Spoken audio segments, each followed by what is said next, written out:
నడిచినా కూర్చున్నా మోకాళ్ళ నొప్పులు వస్తున్నాయా? ప్రాణ పెయిన్ క్లినిక్ లో అధునాతన చికిత్సతో మోకాళ్ళ నొప్పులు తగ్గించుకోండి.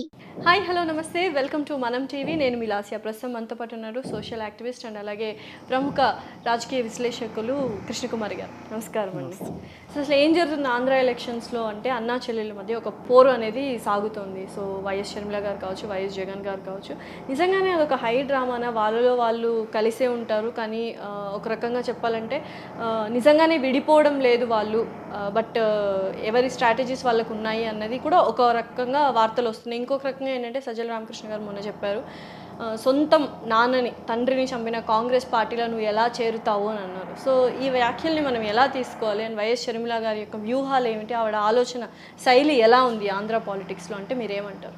అసలు వాళ్ళిద్దరికి మధ్య నిజంగా వైరం ఉందా లేదు, ఇది అన్నీ ఒత్తిత్తి డ్రామాలా, ఇవన్నీ లోగుట్టు పరిమాళ్ళ కెరుక అంటారు. వాళ్ళకి మాత్రమే తెలుస్తుంది, మనకేం తెలీదు. కాకపోతే ఇప్పుడు పైకి కనిపించిన దాన్ని బట్టే మనం విశ్లేషించగలుగుతాం.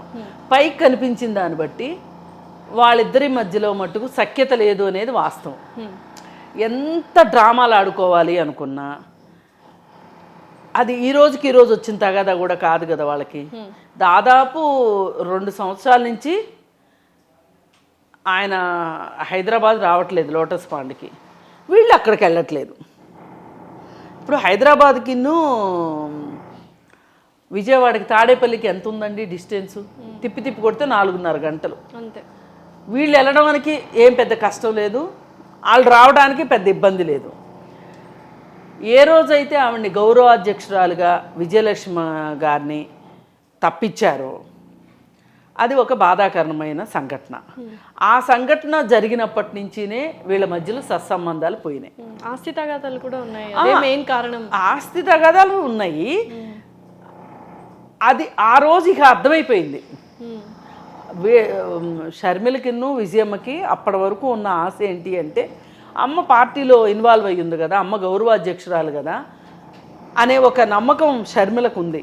అంటే మనకు ఒక బంధం, రాజకీయ బంధం ఉంది, అలాగే కుటుంబ బంధం ఎలాగూ ఉందనుకోండి అనుకున్నారు. కానీ ఆవిడని ఆ రోజు తప్పించేసరికి వీళ్ళిద్దరికీ ఒక విషయం అయితే అర్థమైంది, ఇక్కడ ఒక కోటరీ నడుస్తుంది, మనని నెగ్గనివ్వరు, మన మాట నెగ్గనివ్వరు.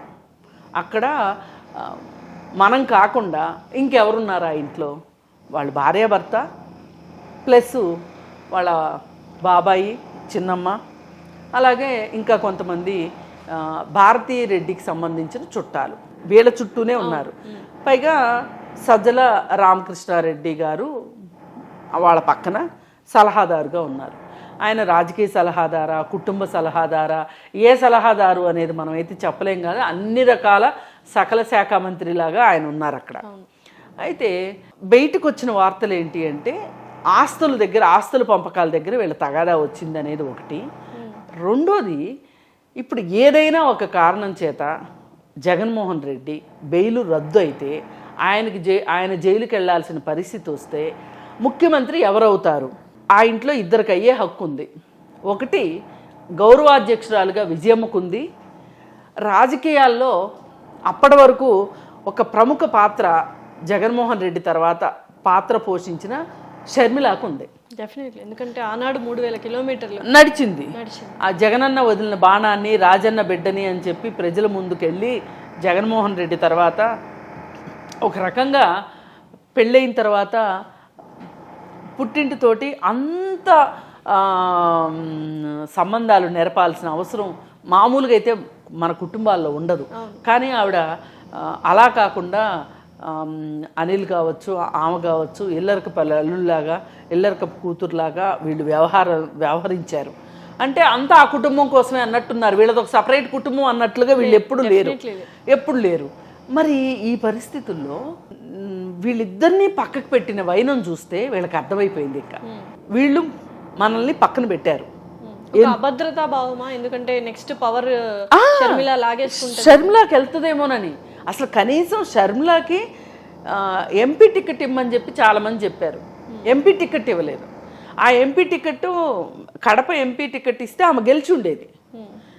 కనీసం ఇప్పుడు వేరే వాళ్ళు, బయట వాళ్ళు నిలదీసినంతగా కూడా ఆమె నిలదీయలేకపోయిందా అనే బాధ అనిపిస్తుంది కదా ఎవరికైనా. Definitely. ఇప్పుడు బయట వాళ్ళు ఎవరైనా పనిచేశారనుకోండి, ఇప్పుడు కొంతమంది ఉంటారండి ఆర్థికంగా బలంగా ఉన్నవాళ్ళు పార్టీ కోసం డబ్బులు ఖర్చు పెడతారు.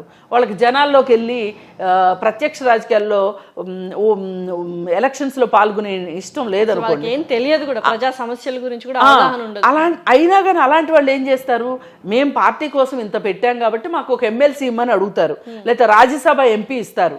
ఇప్పుడు వీళ్ళిచ్చే రాజ్యసభ ఎంపీలు అందరూ కూడా వాళ్ళకి ఏమన్నా ప్రజలతో ప్రత్యక్ష సంబంధాలు ఉన్నాయా? షర్మిలాకు ఉన్నాయి ఇంకా ప్రత్యక్ష సంబంధాలు, ఇంకా ఎంతో కొంత షర్మిల గారికి ఎక్కువ ఉన్నాయి. అలాంటి వాళ్ళిద్దరిని తల్లిని కూతుర్ని పక్కన పెట్టేసరికి వీళ్ళ మధ్యలో తగాదాలు ఉన్నాయి అనేది తేట తెల్లం, లేవు అనే మాట అబద్ధం.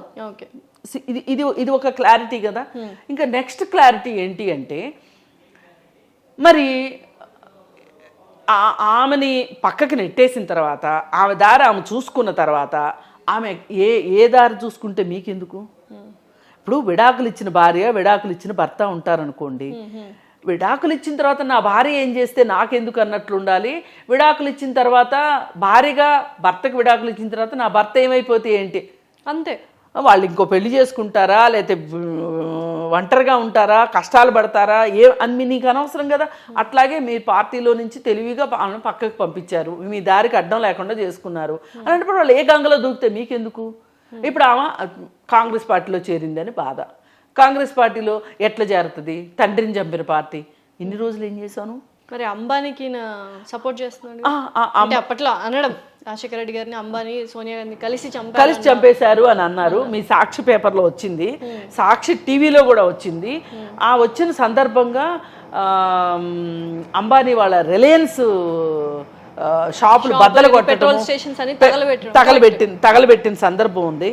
అలాంటి మీరు మళ్ళీ మీకు అధికారం రాగానే మీరు ఏం చేశారు? అంబానీ తాలూకు మనిషికి మీరు రాజ్యసభ ఎంపీ ఇచ్చారు, రాజ్యసభ ఎంపీ ఇచ్చారు. మరి మీరెట్లా ఇచ్చారు? మీ పేపర్లో మీ టీవీలోనే వార్తలు వచ్చినాయి. అలాంటి అంబానీ వాళ్ళకి మీరెట్లా చేశారు? చేయకూడదు కదా. మరి అంటే వీళ్ళు అనుకుంటారు మనకి షార్ట్ టర్మ్ మెమరీ లాస్ ఉంది, ప్రజలు మర్చిపోయి ఉంటారు, ప్రజలకు షార్ట్ టర్మ్ మెమరీ లాస్ అంటారు అనుకుంటున్నారు. అసలు వీళ్ళకి వచ్చిందేమో షార్ట్ టర్మ్ మెమరీ లాస్. ఎందుకంటే ఓడిపోతామని అర్థమయ్యి దిమ్మరపోయింది అంటారు కదా, అలాంటి పరిస్థితిలో జ్ఞాపక శక్తి కోల్పోయి ఇలా మాట్లాడుతున్నారేమో. వాళ్ళకి ఖచ్చితంగా నెగిటివ్ జరుగుతుంది. Vote bank, Congress vote bank అంతా మళ్ళీ కాంగ్రెస్ కే వచ్చే అవకాశాలు ఉన్నాయి. పైగా రాజన్న బిడ్డ వైఎస్ షర్మిల గారు కాబట్టి అదే బాధ. ఇప్పుడు కాంగ్రెస్లో వైఎస్ఆర్ కాంగ్రెస్లో ఉన్న వాళ్ళందరూ పాత కాంగ్రెస్ వాళ్ళు. ఆ పాత కాంగ్రెస్ వాళ్ళందరూ మళ్ళీ కాంగ్రెస్ పార్టీ పుట్టింది కదా అని చెప్పి మళ్ళీ పునరుజ్జీవనం చెందింది కాబట్టి కాంగ్రెస్ పార్టీలోకి ఎక్కడ వెళ్ళిపోతారో అనే ఒక అభద్రతా భావం నుంచి, ఒక బాధలో నుంచి వస్తున్న మాటలు తప్పితే నిజానికి అదే కరెక్ట్ అనుకుంటే మీరు మీ స్టాండ్ మీద మీరు నిలబడాలి. ఏంటి, అసలు అంబానీ ఫ్యామిలీకి ఎంపీ సీట్ ఇవ్వకూడదు, ఎందుకు ఇచ్చారు? ఇది మనం ఇప్పుడు సమాజం ముందున్న ప్రశ్నలు, మనం మాట్లాడడమే కాదు. అవును. మరి అసలు చెల్లెల్ని ఈ విధంగా ఇంత దారుణంగా అవసరాలకు వాడుకొని ఇలా చెల్లెల్ని పక్కన పెట్టిన అన్న ప్రజలకు మంచి చేస్తాడంటే ఎట్లా నమ్ముతారు ఎవరైనా? తల్లిని అసలు గౌరవాధ్యక్షురాలుగా ఉన్నంత మాత్రం ఆమె ఏమన్నా సమావేశాలకు వస్తుందా, లేకపోతే నాకు ఇది కావాలరా అని అడుగుతుందా, నాకు ఇది చెయ్యండి అంటుందా ఆవిడ? లేదు కదా. అట్లాంటి తల్లిని ఎట్లా వదులుకోబుద్ధి అయింది? అసలు ఎందుకు ఇంత కఠినమైన నిర్ణయాలు ఆనాడు జగన్ గారు తీసుకున్నారు? ఇంత వ్యతిరేకత వస్తుందని ఆయన ఎప్పుడు ఊహించలేదా? ఏదైనా నా చరిష్మా ఉంటుంది అనుకున్నారు ఆయన నమ్ముకుంది ఇద్దరినండి. ఒకళ్ళు ఆయన పెట్టుకున్న వాలంటీర్ వ్యవస్థని, రెండు ఆయన రాజకీయ సలహాదారుల్ని. వాళ్ళ ద్వారానే నేను మళ్ళీ నాకు రాజకీయం నేను బటన్ నొక్కుతాను, నేను ప్రజలకు చేసేది నేను చేస్తాను, ఈ ప్రజలు నా దగ్గర నుంచి ఎక్కడికి పోరు, నాకు ఓట్లు వేస్తారనే నమ్మకంలోనే ఉన్నాడు. ఈ రోజుకి అదే నమ్మకంతో ఉన్నాడు. ఆయన ఏ రోజు ప్రెస్ మీట్లు పెట్టకపోయినా, ఏ రోజు మంత్రివర్గ సమావేశాలు నిర్వహించకపోయినా, ఏ రోజు ప్రజలతోటి మమేకం కాకపోయినా, ప్రజల సమస్యల గురించి పట్టించుకోకపోయినా, మాట్లాడకపోయినా ఆయన ఒకటే అనుకుంటుంది, వీళ్ళందరూ అమరావతి గురించి ఆలోచించరు, వైజాగ్ స్టీల్ ప్లాంట్ గురించి ఆలోచించరు, పోలవరం గురించి ఆలోచించరు, తిరిగేసరికి మా అకౌంట్లో డబ్బులు పడుతున్నాయా లేదా అనేదే చూసుకుంటారు. అనే అనుకుంటున్నారు తప్పితే ప్రజలు మారారు కదండి, మేము మార్పు కోరుకుంటున్నారు ఎప్పుడు. మారతారండి ఇప్పుడు కష్టాలు అర్థమవుతున్నాయి కదా ఒక్కొక్కళ్ళకి. అసలు మనం అదే దేశం మొత్తం మీద రాజధాని లేని రాష్ట్రం మనది. అలాగే పక్క రాష్ట్రం ఐటీ మినిస్టరు కేటీఆర్, పాపం వాళ్ళకు కూడా ఒక 2 పరిశ్రమలు ఆంధ్రాలో కూడా పెట్టండి అని నేను రికమెండ్ చేశాను అని ఒక పక్క రాష్ట్ర మంత్రి అంటే అప్పుడు కదా మన పరిస్థితి ఏంటో అర్థమవుతుంది. ఇలాంటి పరిస్థితిలో మనం ఉన్నాము అని. మరి ఇంత ఇవన్నీ చూస్తారు కదా. ఇప్పుడు కోడిగుడ్డు ఐటీ మినిస్టర్ ఉన్నాడు అక్కడ, అమర్నాథ్. నువ్వు అంతర్జాతీయ సమావేశాలకు వెళ్ళలేదేంటి అంటే అక్కడ చలి ఎక్కువ ఉంటుంది అన్నాడు.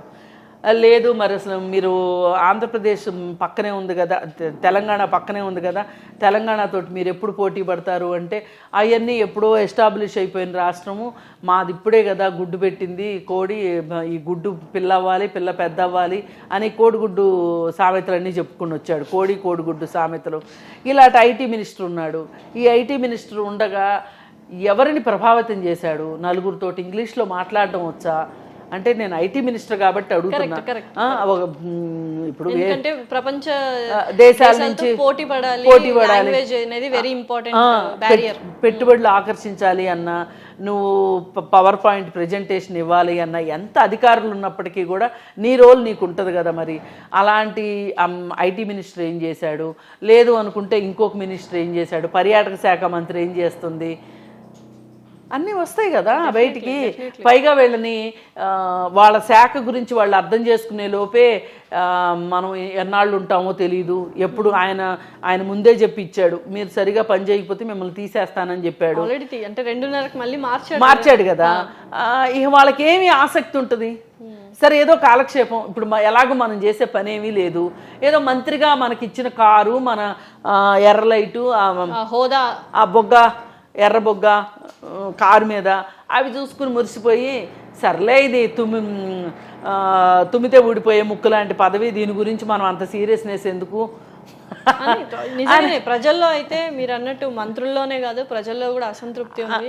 ఎమ్మెల్యేలు అందరూ అసంతృప్తితో ఉన్నారు. పైగా ప్రతిపక్ష పార్టీలు అన్నీ ఒక తాటిపైకి వచ్చినట్టు అనిపించింది. సో నిజంగానే గడ్డు కాలం అయితే జగన్ గారికి స్టార్ట్ అయిపోయింది. బట్ ఇంకా కొన్ని నెలల్లోనే. పైగా ఆయనకి ఇదే సందర్భంలో కుటుంబం అండ కూడా లేకపోవటం, వైఎస్ వివేకానంద రెడ్డి హత్యోదంతము, అలాగే కోడికత్తి సీను గురించి, ఇట్లాంటివన్నీ కూడా ఆయనకి ఒకరోజు ఏవైతే ఆయనకి కలిసి వచ్చిన అంశాలు ఉన్నాయో అవన్నీ ఇప్పుడు ఆయన మెడకే చుట్టుకుని ఆయన కాళ్ళకే అడ్డం పడేటట్లుగా వ్యవహారాలని ఉన్న పరిస్థితుల్లో ఇదే పులి మీద పుట్ర అంటారు. ఇప్పుడు తల్లి చెల్లి కూడా పక్కన లేకపోవటము, ఏకంగా చెల్లి వెళ్ళి ఆయన ఏ పార్టీని అయితే దూషించారో తిట్టారో అదే పార్టీలో ఆవిడ చేరటము, ఇవన్నీ నిజంగా ఒక రకంగా జగన్మోహన్ రెడ్డికి చాలా వ్యతిరేక పవనాలు వీస్తున్నట్టే లెక్క. డెఫినెట్లీ చూద్దాం మరి ఆ పవనాలు అటు వెళ్తాయో ఇటు వెళ్తాయో వేచి చూడాలి. Thank you so much.